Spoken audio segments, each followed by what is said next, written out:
Okay, so this is the session I was going to do with the boys this morning. Obviously, weather's kiboshed that a little bit, so just expanding on what Joanne did with the boys in the sports psychology session on Monday about practice, learning, and imagery, and why they're important. So there's a quote there from golfer Gary Player: "The more I practice, the luckier I get." So in other words, it's not luck; it's practice that's important. Okay, I'm going to send you 3 video clips separately. If you want to just maybe pause this and watch the first one. Now it's a little bit of information about how the brain works. Okay, so the next question will be, what makes a footballer? Are you born with it? Do you learn it? Or is it a bit of both? The things you're born with.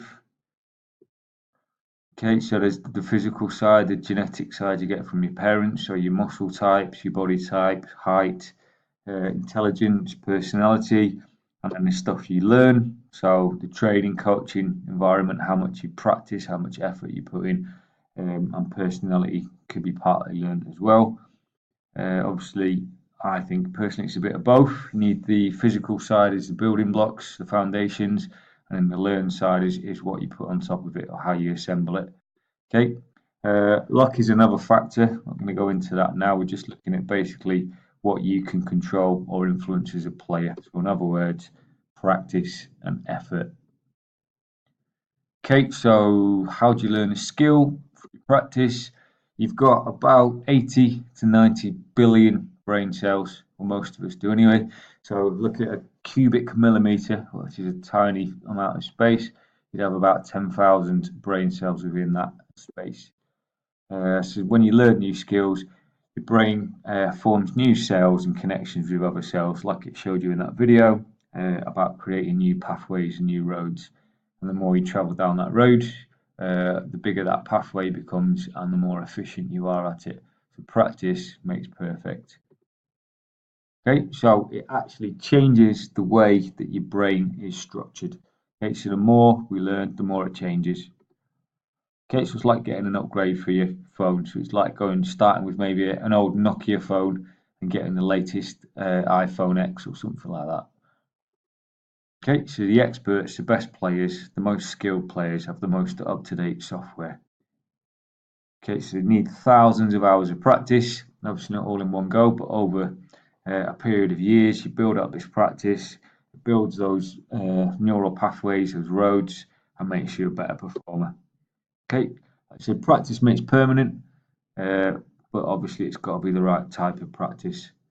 So physical, technically actually doing a skill is the best way of doing it, but thinking about it, just visualizing is the next best way.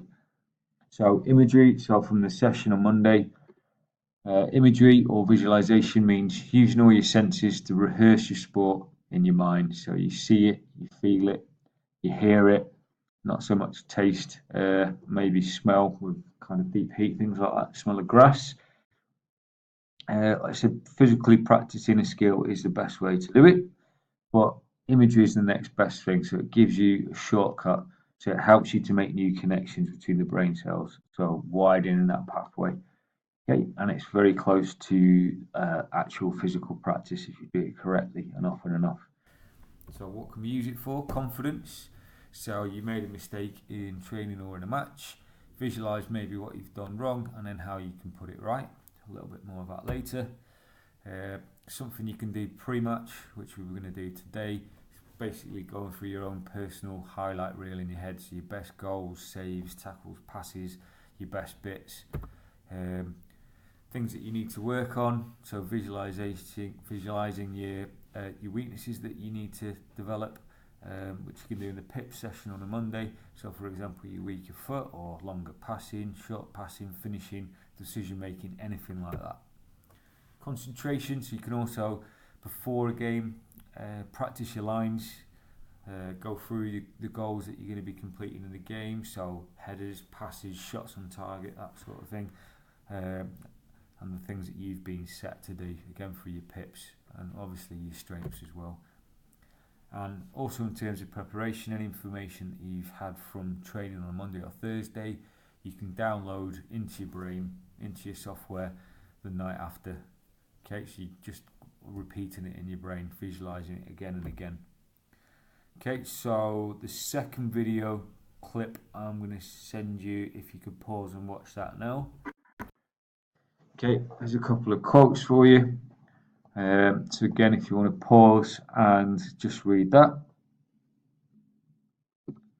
Okay, and there's another one from Ronaldinho a little bit earlier on. So again, if you want to pause and read that. Okay, so they're both saying that they used to kind of visualize things that they do in the games. Particularly with this one from Ronaldinho, it's very precise about who he was playing and where with and who and where he was playing. So, how to visualize? Remember, preps. So, P is for physical. Use all your senses as much as possible. Touch, smell, sounds are going to be around you.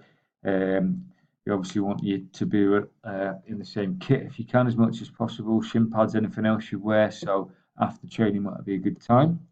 Realistic. Okay, when you're performing in a game or training, you're not going to be really relaxed.